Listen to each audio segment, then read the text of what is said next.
Change your life with self-talk and affirmations. The majority of people are drifting on the high seas of life.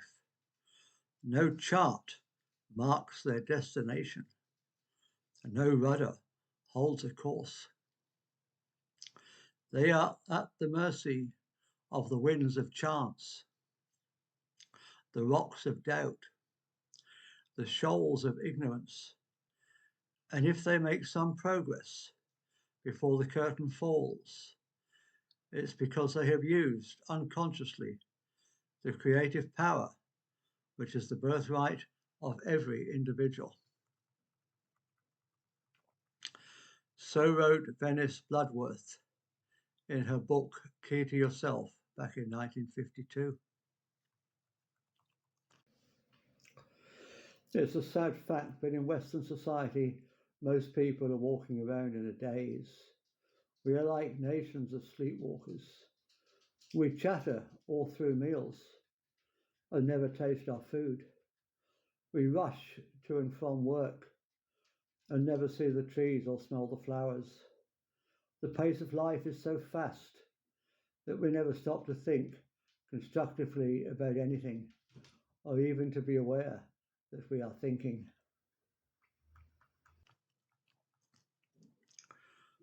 Everyone has a voice in their head. Do you ever stop to listen to what yours is saying? Well, actually, we have several voices. One in particular, the voice of intuition, is very, very useful. We need to train ourselves to hear that voice above the much louder one that we are more familiar with. This more dominant voice, the one I call the drunken monkey, is gibbering away all kinds of nonsense at us all day long. It's talking rubbish, so we don't take any notice. We just let it ramble on and on and on and on.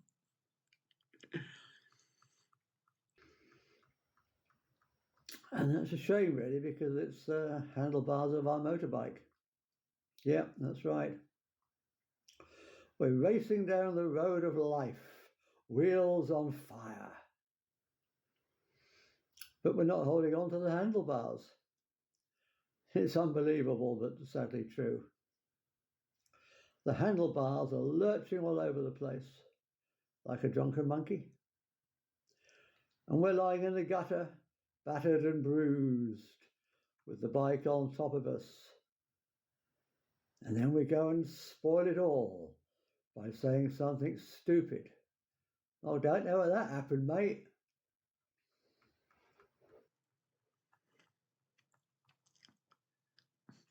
Our job in life is really quite simple. It's to decide where we want to go. Grab tight hold of those handlebars. Our minds, our drunken monkey, our self-talk, and drive ourselves there. That really is the essence of the law of attraction. I said our self-talk is like the handlebars of our motorbike, and so it is. But now let's consider a different analogy. Instead of handlebars and bikes, think of control sticks and aeroplanes. The reason for using this analogy is that aeroplanes have something motorbikes don't. They have computers. To fly from London to Geneva, the pilot must first program his computer for that particular journey. Otherwise, he could just as well end up in Berlin with a whole load of angry passengers. And it's exactly the same for you and me. If we want to fly to big house, fast car, supportive partner land, we need to program our onboard computer to take us to big house, fast car, and supportive partner land. Not work all day in stinky factory, get home too tired and stressed for fast big car, big house, fast car, and supportive partner land. And two of the main tools we use to program our onboard computer, our own brain, are Self Talk and Affirmations.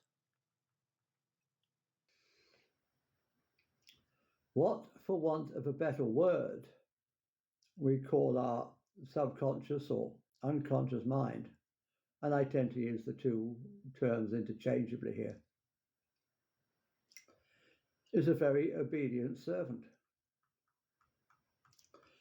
In the movie The Secret that some of you may have watched, they use the analogy of Aladdin's lamp and the genie. Your wish is my command, says the genie, your subconscious mind. He's a very obedient genie.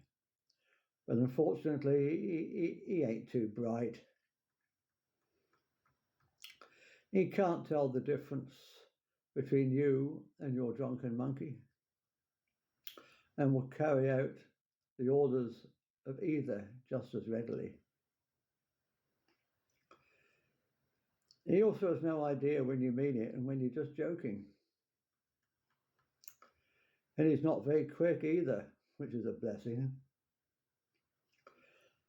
He can't keep up with the thousands and thousands of commands that you send him every day. He just concentrates on the things that you keep nagging him about the most and with the most feeling. If you tell your genie 100 times a day, I hate my life, I hate my body, I hate my job, I wish I was dead, then believe me, you'll be happy to oblige. You'll find a way to oblige sooner or later. So whenever you start thinking such thoughts, stop immediately. But you can't just think nothing, can you? So quickly replace that negative thought with a positive one. I love my life.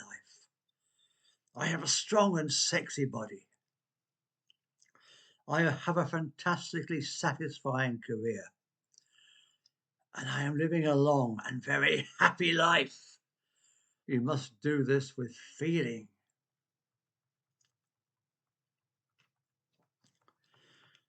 So now you said your first affirmation. I'll be giving you some more on affirmations later, but that's a good one to start with. Change the details as you see fit. You must keep your affirmations in the present tense. If you say, I'm attracting, then your genie will obey you and you'll go on and on and on attracting but never receiving.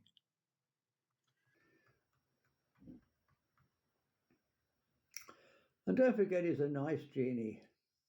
He's doing everything you ask him.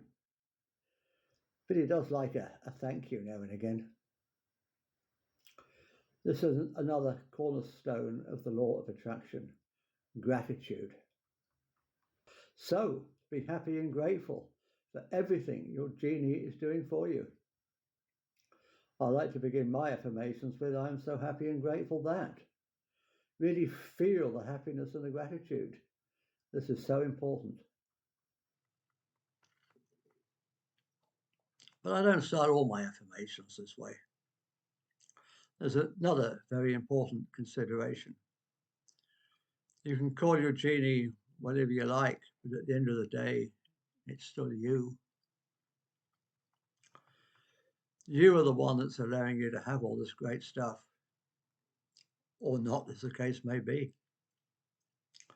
But why should you? Why should you care? What's it to you anyway? If you are a healthy, well-adjusted person, these may sound like silly questions, but believe me, most of us are pretty screwed up. Oh, I really love Mary, but I let her slip away. I was so stupid, I pissed her off, and now she's gone, and I really hate myself. A lot of us harbour these kinds of beliefs without even realizing it. Maybe it's not a person, maybe it's a job that you lost.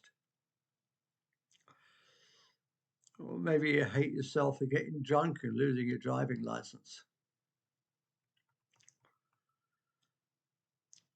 For a lot of reasons, many people really do hate themselves. And what do you do when you hate someone? Well, you deprive them of the things that they need, or you hurt them at every opportunity. Is that why you're self-sabotaging?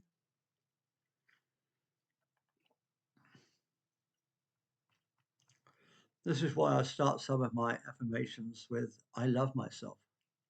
I love myself. One of my favorites is, I love myself. I love myself. And I'm giving myself the best of everything.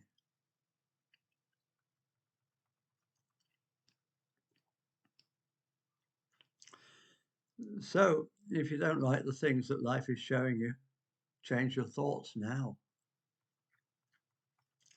And affirmations are a great way of doing that. But we're getting ahead of ourselves. Before we can write affirmations, we need to decide what we wish to affirm. We need to set goals. So let's have a very, very quick look at the goal setting process.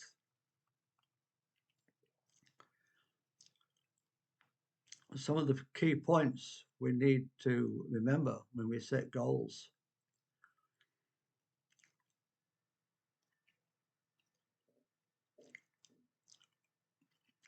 Yeah, let's consider some of the key points we need to remember when we set our goals and our goal statement. Studies have shown that only about 2% of people actually have their goals written down. And what's the percentage of people that achieve success in life? Well, around 2%. It's probably not a coincidence. I want you to know that it's not hard to be one of the 2%. You can be one of them too.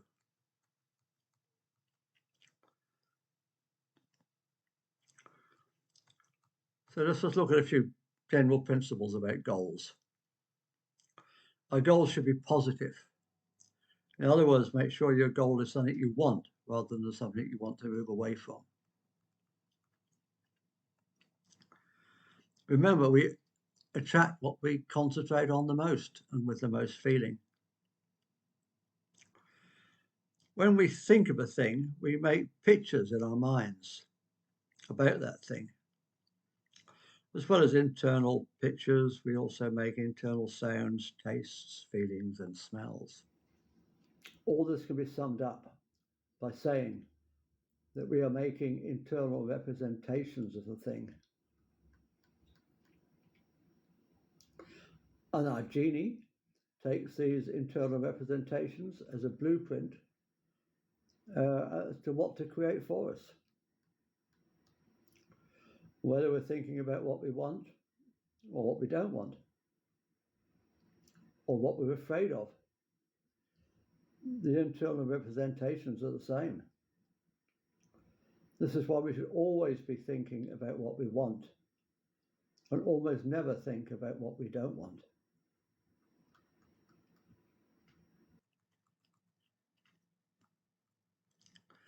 And then once you've got your goals, turn them into affirmations. Affirmation should be positive. Always affirm what you want, never what you don't want.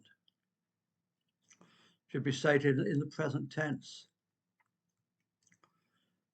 Should include at least one, preferably several verbs, action words, such as I am enjoying being abundant and happy. Know that I'm earning whatever sum of money you decided you wanted to earn. Or it's not all about money, whatever it is that you want to attract into your life. Money is actually one of the least important things. Trust me. Affirmations should include a feeling or an emotion such as I am really enjoying the feeling of being nurtured by my loving life partner. And it should be as detailed and measurable as possible. Read your affirmations out loud right after you get up in the morning, every day. Then again in the middle of the day, and yet a third time just before you go to bed.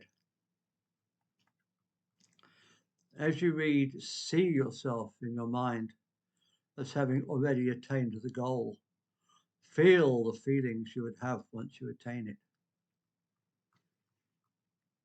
Think about how happy you'll be, how satisfied you'll be, how nurtured you'll feel, and how powerful you feel. This is important because the more feeling that you can add, the faster your unconscious mind will create your goal in reality. Affirmations have been used successfully by people for centuries, thousands of years probably. They've helped many ordinary people achieve extraordinary results in their lives. It's turned many failures into success. It's made many miracles happen in the history of human evolution.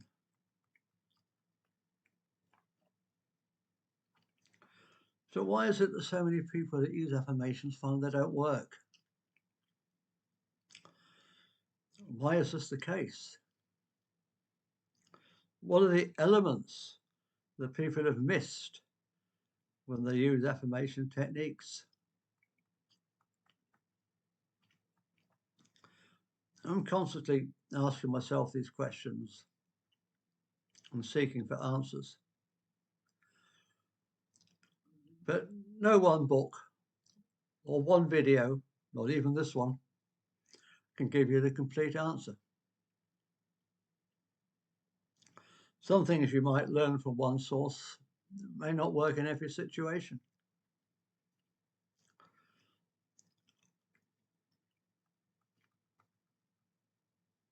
So here's a few ideas. An affirmation must be believable to the subconscious mind. Most of the affirmations people use fail at this stage. They tend to give an unrealistic message to the subconscious mind, hoping for a positive response.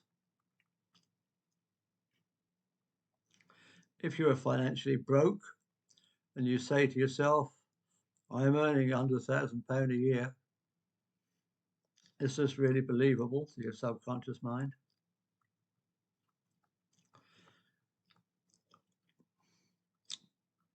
If your body is totally out of shape and you say to yourself, I am very attractive, is this really believable to your subconscious mind? I doubt it. So what if you're currently broke and you want to make 100,000 a year? What if you're out of shape and you want to make yourself attractive? I've found that the best and easiest way to do this is to use words, I choose. Instead of saying, I earn 100,000 a year, I say, I choose to be earning 100,000 a year. Instead of saying, I am very attractive, I say, I choose to feel that people find me attractive. So do you feel the difference? It does. It feels different, doesn't it? Those two statements, they feel different. The subconscious mind, it seeks for proof. There's a misconception that the affirmation must be repeated thousands of times before it can be installed in the subconscious mind. But this is not necessarily true. You can use the repetition method to embed your affirmation. But there's another way, an easier way. Many people stay in poverty because they associate money with pain, or they stay single because they associate love with pain. Whenever they spend their money, they think of their bills, their loans.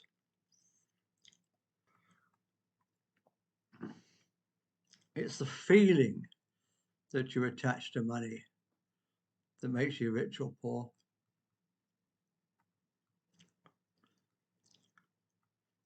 The feeling you attach to wealth.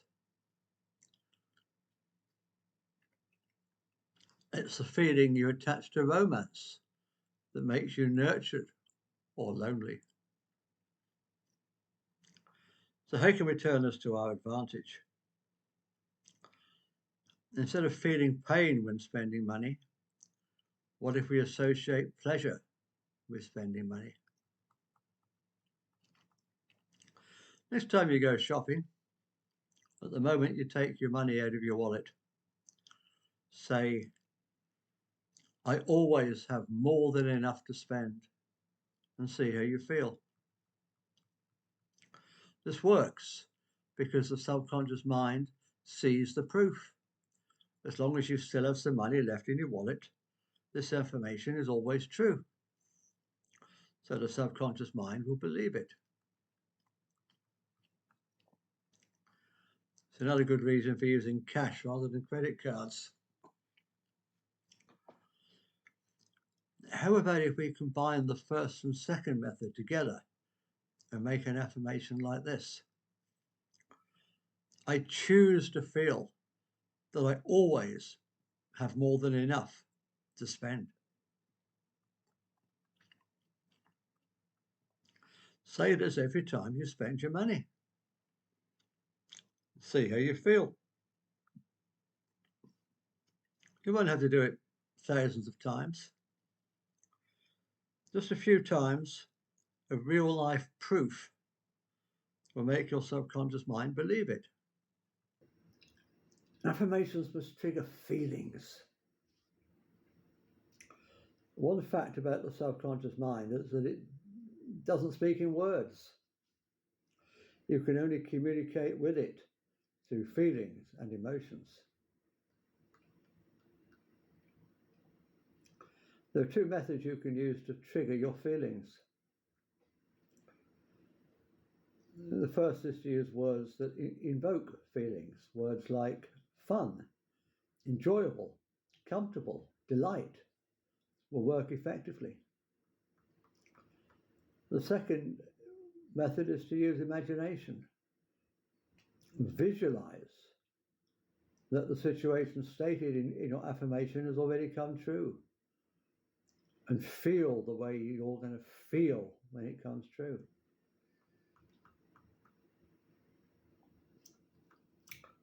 Affirmation should obey the 3 P's: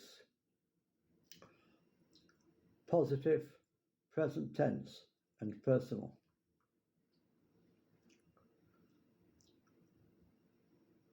Affirmation should be stated positively. Instead of saying, I'm not fat, say, I choose to stay slim. The reason for this is that before the mind knows the meaning of I'm not fat, it must think of what fat means. It must make internal representations of you being fat. And don't forget, it's the internal representations that trigger the genie.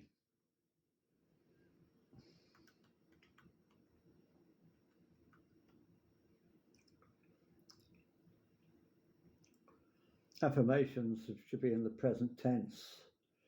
Many books mention this, however, I only agree with it to some extent. If you say, I have a luxury car, your mind won't believe you. It'll call you a liar.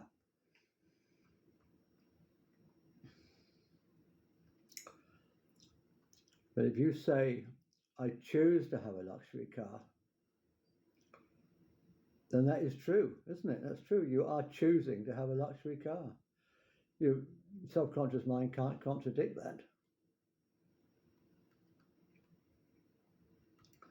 Affirmations must be personal.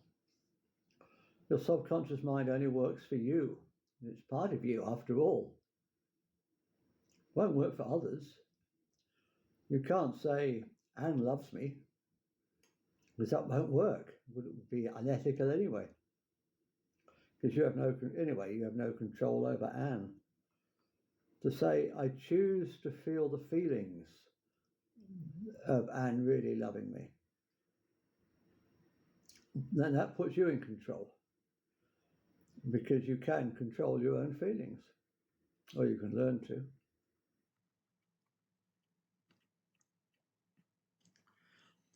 Personal development affirmations. Let's put those in the comparative. I am confident may not be as effective as I am becoming more and more confident every day. An even better affirmation might be, I choose to feel more confident every day. The reason for using the comparative is because there's no end to how much more confident you can become. Otherwise, your mind might think you're already confident enough and you don't need to do any more work on it.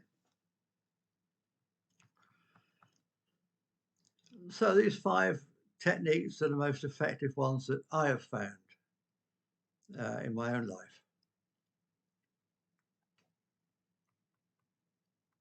Even if you only use 2 or 3 of them, you'll certainly be making progress. A lot of people used to come to me for advice back in the days when I used to do coaching. They didn't really understand the function of affirmations. They didn't understand what affirmations really are. There's a silly joke that's been circulating for a while. So let me tell it to you now. There was a flood in a village, and the vicar is sitting on the roof of his parish church, praying to God to be saved. But when the rescue boat arrives, he refuses to get in, saying, "Nah, leave me alone, God will save me." The water gets higher and higher. The vicar climbs onto the church tower. Another rescue boat turns up, and again the vicar says, "Leave me alone, God will save me." The waters continue to rise. The vicar clambers up onto the iron cross that sticks up from the tower. A rescue helicopter arrives. "Leave me alone," says the vicar, "God will save me." And the waters continue to rise and the vicar drowns. So when he gets to heaven, the vicar angrily addresses God and demands, "I've been your loyal servant all my life. Why did you not save me?" Well, God shakes his head in despair and says, "You damn fool. I sent you 2 boats and a helicopter. What more do you want?"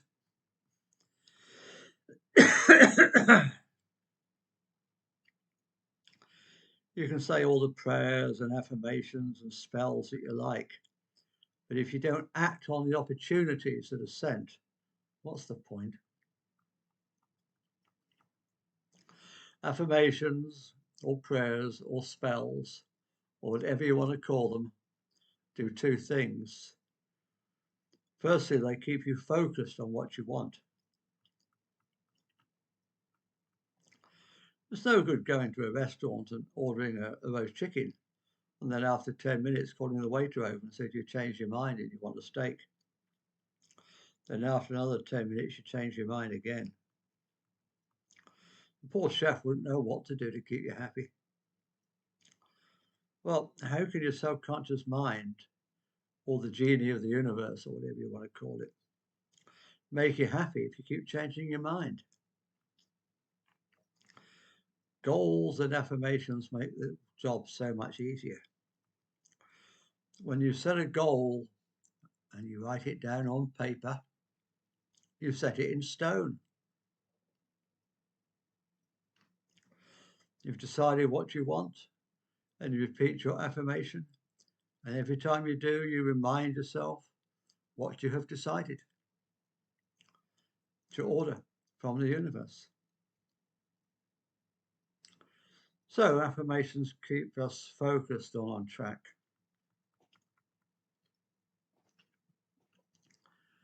The second thing they do is to pass a command from the conscious mind to the subconscious mind. This is how we program our subconscious computer. Provided our subconscious accepts the instruction, it will work tirelessly to bring it into physical manifestation.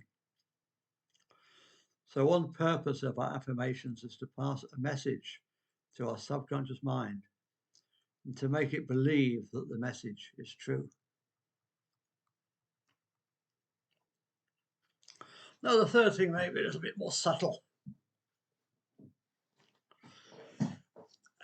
Affirmations put it out to the universe. We don't know exactly how this works, but we know that it does happen. Read Joe Vitale's The Attractor Factor for many, many examples of this actually happening in his own life and in the lives of others. And I will put the links to the books down in the show notes, as I always do.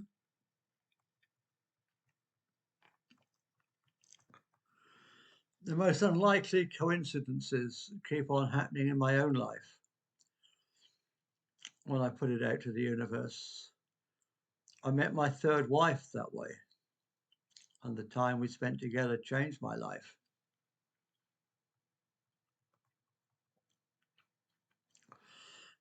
More recent example from my own life. A few years back now, I put a load of stuff into storage. Jokingly, I said to a friend of mine, I said, I wish this lot had burned down, that I wouldn't have to pay to store it. I have far too much stuff cluttering up my life anyway. Foolish thing to say. Be careful what you wish for, because it might just happen. And 3 weeks later, the warehouse burnt to the ground. My friend phoned to tell me. Well, I took it with a pinch of salt because he was always joking around. He's a nice guy, but he had a weird sense of humour. But still, I drove down to take a look. Every time an image of destruction entered my mind, I quickly replaced it with an image of me unlocking my unit and taking my bicycle for a ride along the promenade. Well, when I got there, sure enough, there wasn't much left of the building. The fire brigade and police, they weren't letting anybody in because it was too dangerous. There'd been 1,000 degrees heat inside, or it came in 1,000 degrees, but it was hot anyway. Bent and twisted metal was visible through the great holes that had been blown in the walls. They were worried it was all going to fall down any minute. And so much my happy visualization. But no, it really had worked. 2 weeks later, the fire brigade cleared the building. They said we could go in. And I took my bike for a ride along the seafront. There was still air in the tyres. It was all a bit dusty and shitty, but there was still air in the tyres. And that's got to be a miracle. I got half my stuff back. Sooty, but undamaged. And the half that was destroyed, well, it was the stuff I had no further use for anyway. It's the stuff I'd wish to be free of. In future, though, I'm going to be a bit more careful what I wish for and visualize for. It would have been better if I'd have given my obsolete stuff away to somebody who could have made good use of it rather than have it burnt, destroyed. Now, I don't know how this works. Possible explanations include quantum physics, brain science, and various religious and spiritual considerations. But whatever's going on behind the scenes, I'm very glad that it is.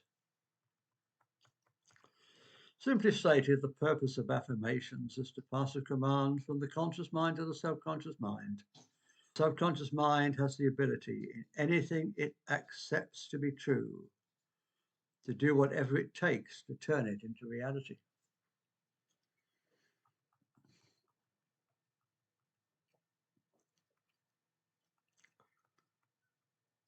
The answers to our prayers will come to us as opportunities and as inspiration. But unlike the vicar in the story, we must listen to the nudges from within, and when they come, get in that boat. So, make a start right now. Begin to create a plan and affirm that plan 3 times every day.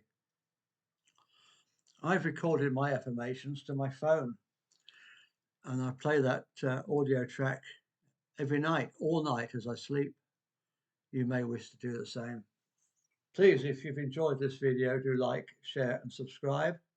Helps us get the message out to more people. Namaste.